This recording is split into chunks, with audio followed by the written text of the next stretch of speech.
Good day. This is Gabe John Vic G. Ramos reporting for Grade 4 News Patrol. Today, unhealthy air in the Philippines is being monitored, especially in busy cities.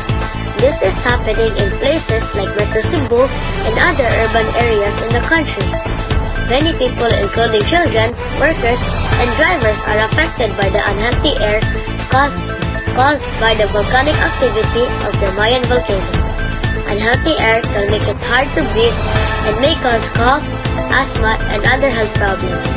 Because of the continued volcanic activity, the presence of sulfur dioxide is increasing and spreading in some parts of the country.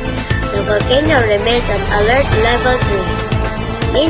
Meanwhile, Canlaon volcano is under alert level 2 due to its ongoing volcanic activity, which is causing thick haze that can be dangerous to inhale, especially for children, the elderly, and people with heart conditions.